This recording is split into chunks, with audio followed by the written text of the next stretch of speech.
the most powerful women in our profession, the most amazing ladies, and some of my dear, dear friends. Please bring them up on stage. Susan Sly, Lisa Grossman, Tiffany Beverly Milan, Stefania Logatto, Kirsten Kirschbaum, Lawrence Lokomlahav, and Jane Leach.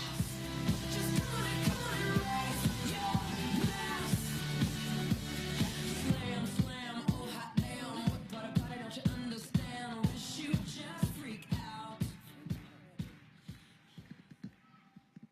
So, let me start this panel with this question. Some people think that most of the people at the top somehow magically fall into it. They get like super lucky to be at the right place at the right time, or you have to have some unhuman talents or magic wand or something. But all of you, I know all of you, my dear friends, and I know that you are those strong and powerful women who had all the challenges in the world, who had all the obstacles that all of these women are facing. And I would like you to share a little bit where you started, how your journey with network marketing began, and where you are right now. And Susan, please start. Thanks so much, Marina, and thanks to this gorgeous panel, and shouts out to all the girls in the audience. Where are the ladies at? So, I was sitting in a hotel room once in LA, and I was watching A&E, and I saw the amazing Natalie Cole on there, and she said there's a saying by church-going folks, you only see the glory, you don't know the story. And 16 years ago, almost to this week, I finally agreed to go to a Starbucks to have someone draw circles out for me. And I was in a dark place. I was in 2000, on January 13th, I was diagnosed with progressive multiple sclerosis. 3 days after that, I caught my then husband, now my husband, in an affair. And 16 weeks later, I lost my business and ended up homeless on my brother-in-law's sofa. And I was angry. How many of you have ever been desperate? In the face of challenge, you have two choices. You can give up or you can get better. And I made a decision that I was going to get better, and I fought my way back. I took a job at corporate. I didn't tell them I was sick. I immersed myself in personal development. I got my head on straight, but I still didn't have residual income, and I was still sick, and oh, P.S., I was a single mom. So when Deborah, who is in the audience now, became my personal training client, I was personal training on the side. She worked on me for 8 months, telling me why I needed residual income. And I thank God, because she is the most persistent woman on the planet. After 8 months, I agreed to go to that Starbucks, and she taught me about residuals. So to answer your question, Marina, I was not the easiest person to recruit. I was angry, I was disappointed in life. I was not the positive thinker I am today. You all have someone of my caliber or even better on your list. I have an organization of 240,000 people. You all need to follow up with them. You have to believe in people. You have to get over your story and get involved with someone else's story. So that's all I have to say about my own journey. Thank you. Tiffany, can you please share a little bit of your story? Well, I was born a poor black child in Winston-Salem, North Carolina. No, I'm just kidding.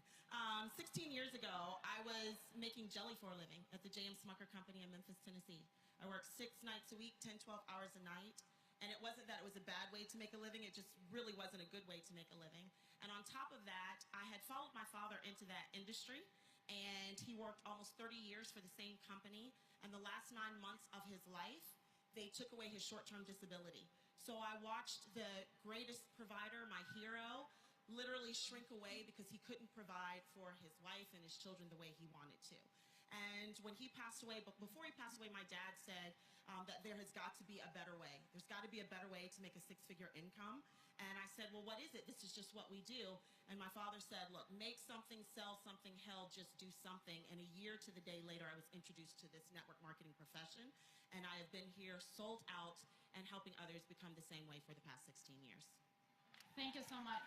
Stefania, I know you have an interesting story. Can you please share with everybody? Well, hi everybody. I'm Italian, so I'm sorry that sometimes my English is not perfect. There are some Italians in the room. Well, I actually think I'm only in network marketing for 4.5 years, and I actually was very, very skeptical. But all of a sudden, after I was living for 22 years with my childhood sweetheart and 14 years married, I found myself completely broke. Really, literally, I lost my home, I lost my car, I lost everything. If it wasn't for my parents to give them their apartment, I don't know what I would have done. And even though I didn't want to go to one of these meetings, out of desperation I went, and I was in awe after they explained the compensation plan, and I saw duplication, and I thought, you know what, everybody will understand like I did. And I went around and I told everybody, and everybody said, no. Nobody believed me. No, you know what credibility I had when I never worked. People said, oh, don't listen to that Barbie. You know, yes, I'm short. By the way, if Barbie would be real, she would be really, really tall. But, you know, Barbie gets the car from Ken, gets the house from Ken, gets the horse from Ken. I got everything on myself. I went out, worked really, really hard, and I changed my life and my boys' lives. And my why became my boys. You know, you need to find something that really triggers something in you. And every time I wanted to give up, because you will want to give up. You will want to say, okay, enough, I'm going to get a normal job. That's easier. But if you go in and work hard and believe in yourself, you're going to change your life like we all did here. Thank you, Stefania. Well, the second question I would like to ask, and I don't know that, at least I haven't heard a lot of people talk about it, but I think it's a huge advantage that network marketing has in comparison to the regular workplace is inside of network marketing, women are getting paid exactly the same than men. That deserves a great round of applause, please. Because at the job, in the corporate world, women are earning globally 77% of what men earn. In the United States, we earn 73 cents on a dollar that is getting paid to men. Right now, we earn in a corporate world the amount of money that men were earning 10 years ago. If this pace continues, we will not have equal pay till 2058. So I think it's a huge advantage that we need to talk a lot about, especially when we present our opportunity to women. And on top of other advantages that network marketing has, like no limit in the leadership role, no ceiling, no nothing. So Jane, can you please tell me if you're using any of these advantages when you talk to women prospects? Yeah, absolutely. I think that the one challenge you find when you're talking to women is they feel, especially where I come from, suppressed, undervalued, underpaid, frustrated in the workplace, and they have so much more to give, but they're being held back. So for me, when I'm communicating with women, it's about empowering them to think bigger, to believe in themselves, to know there is a role for them and a place for them in this amazing profession of network marketing, and to get them to believe in themselves again. Because one of the things that I recognize and notice a lot when you work with women to begin with, when they start out on this journey, is they lost their confidence and they've been put into boxes. You know, you're a mum, or you work in a job, or you do this, or you do that. And so therefore their confidence is gone. And I think to be able to show them the power and the potential of this profession, and then to give them the opportunity, and then to nurture them and grow them and see them almost open up like a flower in front of your very eyes, is empowering for me and inspirational to be able to know you're making that difference. So, you know, give a woman a chance to be her very best self. That's right. Give a woman a chance to be her very best self, and you watch her change the lives of thousands around the world. Thank you. Lauren, I know you have a lot of women in your organization, and you're almost creating like a movement out of it. So share with me and with the audience how you use those advantages that women have inside of network marketing while you're prospecting women. By the way, before you do that, can you please give her a round of applause, because she's running the whole volunteer crew. She's doing an amazing job, and she's not part of network marketing staff. She's awesome. She's a dear, dear friend, an amazing human being. What have you done today to make you feel proud? Well, thank you. I believe that we need to be the heroes that our children seek in the world. I mean, how many of you, this is the most amazing gift that we have. I mean, you look at the workplace, and they say that most of the bullying in the workplace is women to women. And I've got to tell you, I've made so many amazing friends just sidelines in companies. How many of you have made amazing friends in sidelines in companies as well? So with regards to a movement, for me, you know, it's when people can see this vision of something like, I can be part of that, you know, that we're going to really work together, and that your success is my success and my success is your success. And so for me, as a mom, if you don't mind me sharing just about a mom, I think we're all moms up here. How many of you are moms out there, parents out there? Our job, as you've heard from Richard Branson and from Tony and from Eric and everyone else, is this beautiful thing of being an entrepreneur. And I believe that our job as entrepreneurs is to raise entrepreneurs, right? To show them that there's nothing that they can't do, right? And we need to be those heroes for them in the world. So when they can see this movement and they can see women, you know, coming together and not tearing each other down, the world's going to just transform. So I'm excited about that for all of you to go out there and create your movement. Lisa, I know you travel the world. You're probably one of those human beings that travel 100 times more than I do. But you're traveling in Asia, Australia, Europe, everywhere, all the continents. Share with everybody, what are the challenges? Are they the same, of course, as the United States? Are women not getting paid as much? Women don't have the same opportunity? What do you see around the world, and what we can emphasize when we talk to women prospects, why network marketing is a better way? Well, I think when you travel the world, you start to realize that people really are more alike than they are different. They have the same hopes and dreams. We all want a better tomorrow for our children than we had yesterday. Everybody really does want world peace when you get down to it. But the difference between women and other countries, in America, this American dream that we talk about, that we nurture in our children, it's not American at all, it's global. And we've gotten very comfortable here.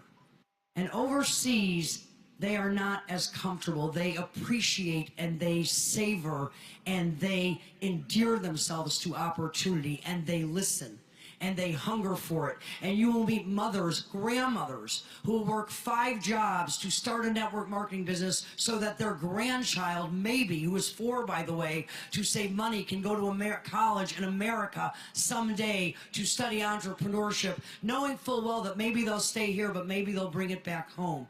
So I think that what we can take from them is to understand that although network marketing is an inexpensive business to start, its value cannot be measured. Very much like a day with your child in the park costs nothing but is worth everything. And as women, we can teach that in network marketing, you can have both a business that is limitless and time with your children that is priceless. And that is what we bring to the industry and what we can bring to women around the world. Thank you. Kirsten, I know you have a big family, And some of the women asking questions like, can I be successful? Can I build a big business if I have kids and I have a big family and I need to work around the schedule? Tell everybody how you're doing this. And tell everybody how many kids do you have. Thank you. I have 5 beautiful boys. Ages 9 is the oldest, 7, 5, 2, and 9 months. So this is, it's kind of becoming my thing, actually. You know, I bring babies on stages, and this is how we roll. So thank you for that question. It's so important to understand one thing, moms. Okay, are you ready? You want to be the best example to your children. You want to give them everything. You want them to have the best food and the best schools and the best experiences. And you need to lead by example. So you have to get rid of the mom guilt that we all have. I have it right now, you know, and recognize that the mom guilt is there. And what are you going to do with it? You're going to be the example to your children and show them that nothing in this world will stop you from achieving your dreams. And isn't that what you want for your children? Yes? Does anyone want that for their children? So when you stop achieving your dreams because you have that mom guilt, well, I don't know if I can do that because I've got all these kids, that's the exact opposite. To me, that's the reason why I have to build this business. So put your blinders on, get over your mom guilt, and go for it. It's not going to take that long, honestly. I mean, it's really relatively a short amount of time if you really put the time in and focus to create a massive organization in like 3 or 4 years that will take care of your family for decades to come, grandchildren and everything. And most importantly, your children will see you going after your dreams, and they will do the same. Because you want your children to do that, right? You don't want your children to say, well, I couldn't go after something because, well, I had these kids and I didn't want to, you know, that just, we don't want to perpetuate that. Right, because like if you're not leading by example, no matter how many times you're going to tell them you have to do this, you can do this, you can achieve anything you want. And if you don't do that, if you don't live up to your full potential, if you're not chasing your dreams, they will at the end of the day, will say, it's like, oh, why you didn't do it? So, and you don't have to sacrifice your relationships with your children whatsoever. My children love to know, what's the next rank, mommy? They find little shiny items and they bring me, oh, this is your next diamond, you know, and they love that. They're proud of us. Make them part of the process. Yes. Engage them and explain, because that's what we do with our kids. And we travel a lot, and unfortunately we don't have as much time as we want to spend with our kids.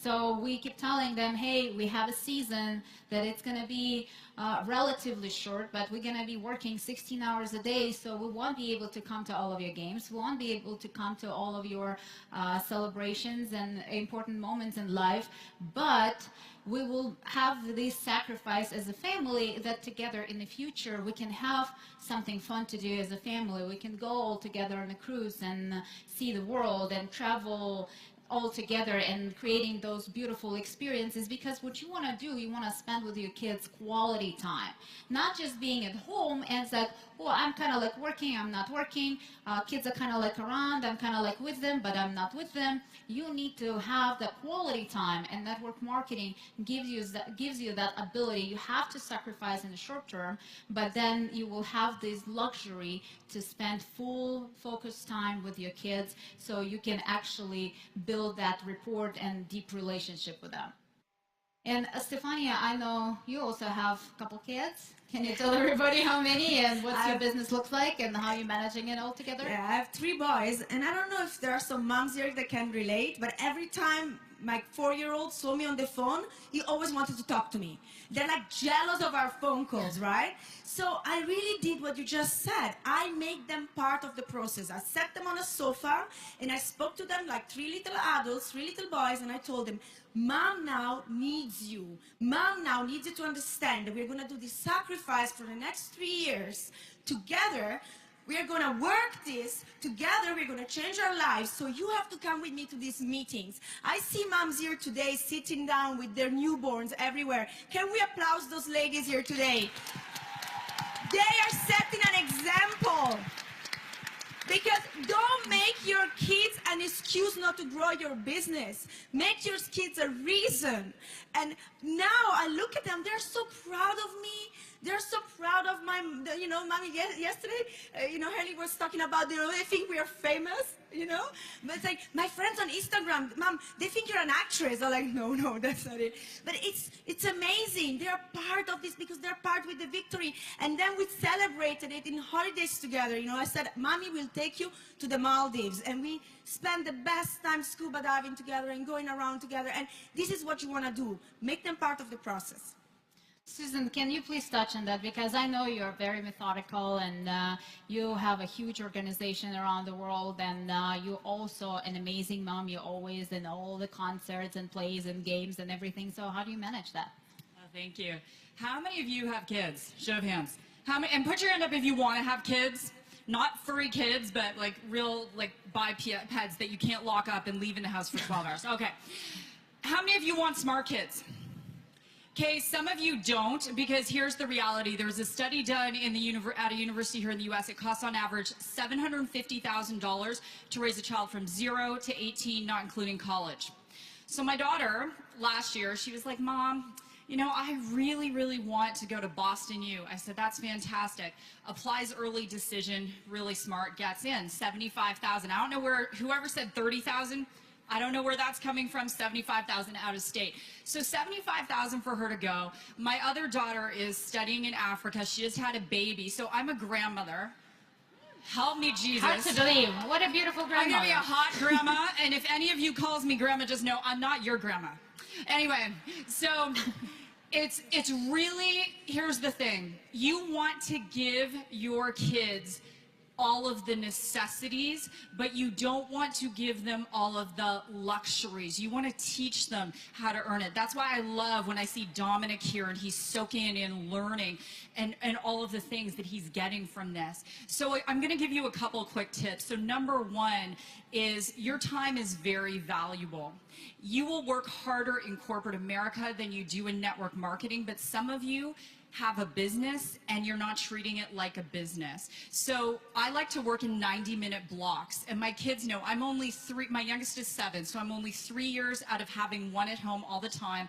I don't use a nanny. So I think I'm crazy. You can tell me I'm crazy, I probably am. But it's a choice, I don't. So I work in 90-minute blocks, and the kids know that I have a schedule and I'm very, very deliberate. I also tell people up front, on calls, on Zooms, interviews, you may hear my kids in the background, but I'm not gonna apologize for it because I build my business with my family, not in spite of them. My daughter may climb in my lap while I'm doing an opportunity meeting. If you don't like it, don't join my team. I'm sorry. I bring my kids to opportunity meetings. Kids are welcome at meetings. I feel that we need to teach children that there is a better way, and don't be apologetic about that. So work in those 90-minute blocks. The ladies have said so eloquently, you need to get buy-in from your family. Why are you working toward this goal? And the third thing is that I want to share that is so important is if you have a partner, let's give a huge round to the partners at home who stayed at home while we're all here. Okay? If you have a partner, I have been with my husband, I have known him for 37 years, we've been together almost 17 years. If you have a partner at home who is watching you do this, start acting like you are in business, start showing them you're a professional, and at least one day a week, make sure you have that date night because you want to raise happy, healthy, prosperous kids. You want to have rich, fulfilling relationships, and you want to lead by example because people will not, at the end of the day, be attracted to the money you're making or your products. They're going to be attracted to who you are and the life you lead. Thank you.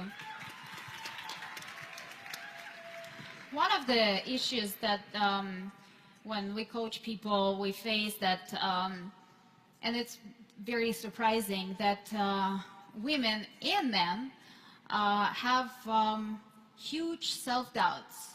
They don't believe in themselves, that self-worthiness in such a low level, and you will see those are powerful, strong people making a lot of money, but when you kind of like dig down, you will see that they don't believe in themselves. And women probably more than anybody else are exposed to and more sensitive to it when people tell them you are nobody, you cannot dream big, you cannot achieve anything, who do you think you are, and things like that. And the worst part is, most of the time it comes from people they love and trust. It comes from families, and comes from parents sometimes, it comes from loved ones. So how would you deal with that? Because I consider myself a strong person and a strong woman, and I think a couple qualities that I have that help me a lot, because first of all, I'm very competitive, but I'm not competitive with everybody or the world. I'm competitive with myself, because I think this is the best competition. I want to be better tomorrow than I was today. I want to be today better than I was yesterday. And that's what I'm always competing. That's why we're putting up better and better event every single year, because we're competing with ourselves, because we want to provide the best value and bring you the best of the best in our profession. But I think I was pretty much like that all my life. I still call myself like Mama Bear, because I'm very protective, and I'm very protective to people I love, people I care about, so don't you even dare to mess with them, because you will have to deal with me. And that's the way I was in school as well, so I pretty fast set up the boundaries with the boys, so they knew they don't want to mess with me. And my girlfriends also kind of like, we created a little circle that they knew that because we are part of the group, so nobody gonna touch them, because I'll protect them all. But what do you say to women who are not strong enough yet, or who didn't have that protective friend, or who didn't have that supportive family who was encouraging them and telling you are smart, you're beautiful, you can do everything you want in life? What would you tell to these people? And piece of advice, and anybody, I'm not gonna put you on the spot, but who Can I wants just share to? one Yes. thing from, I learned it many years ago. I had, about 20 years ago, I was with, how many of you know Bob Proctor? And so I'd done a project, and it was a really cool project, and I said to Bob, I'm like, Bob, I don't get it. Like, why aren't my friends happy for me? And he goes, Lauren, it's not that they're not happy for you. They're afraid you're going to leave them behind. And you're going to find a whole new group of people. Because, you know, if you remember last night what Tony talked about, he talks about, what do people want? What do they want? They want, you know, that love and connection is so important for people.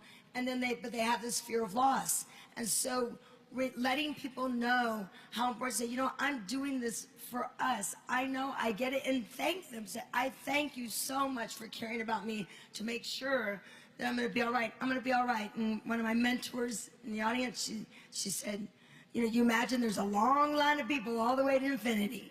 They say no, you said, thank you very much, move on out of the way. Thank you very much, move on out of the way. And you love them. You keep loving them, but from a distance with regards to it. But I just love what Bob said. Just remember that they're afraid. They want to be loved. And you need to assure them, to let them know that that love's not going to go away, you know, in a way. I mean, you might not spend as much time with them, but I just thought that would be some advice for everyone. Thank you. Can I? Of course. I would like to say that if right now you don't believe in yourself, you have to remember a few things. The first thing you have to remember is that what you need to succeed is already inside of you. And that whatever dream that you're not believing you can tackle, God didn't give you that dream if he didn't already know you could have it. So you have to understand that what you need is already inside of you. Now, the reason why a lot of us don't believe in ourselves is because we're listening to other people who are telling us we can't do it because they don't believe in themselves. So it truly is a cycle that's going on that we've bought into. Now, something you have to understand is whatever you tell your subconscious, good or bad, you believe it. Their subconscious believes that. So when you are now in a situation where you're constantly not believing in yourself, you've told your subconscious, which is awake 24 hours a day, even when you're sleeping, your subconscious is saying, we can't do it, we can't do it. Or you've trained your subconscious to say, we got this, we got this, we got this. And so if you don't believe in yourself, you need to do a few things. Number one, you need to understand that you weren't put here not to not be a success. You were put here to live the life that he put you here to live. So step into that. The second thing you need to understand is you need to get away from these dumb people that's telling you you ain't got this. Because you've got to change your associations, cut them off, stop letting them fill your subconscious with things you don't need, and just realize that they just mad, jealous, or scared that you're going to have something that they can't have. And the final thing, if you don't believe in yourself, is start telling yourself you've got this. start looking at yourself every day. And I like to say, play devil's advocate. I like to say, when that voice comes in my head and that voice says, you can't do it, I'm going to say, but why can't I? Well, you can't have it. I said, well, why do they have it and I can't? When that voice tries to tell me, or someone tries to tell me that it won't be you, it's going to be someone else, I'm going to say, well, you don't understand who I really am and who I was put here to be. And the final thing I tell that voice, when that voice tells me it's not going to be you, I tell that voice, you need to get behind me, because the truth is he's already brought me too far. There is no way he's ain't going to take me even farther than now. So that is what you need to do if you don't believe in yourself. And what I like to tell you, you know, I get everything Marina's saying because that's me. I have never been a fashion plate. And I love this space and I love people. It changed my life. I wanted to change others. And when I got started, women today, and we've got a long way to go, but when I got started, I was the only woman on a stage with 10 men in my first company. My second company, I was the first woman to make $1 million a year in my company. I was one of the first women to make $1 million a year in 2001, and they introduced me as the first millionaire.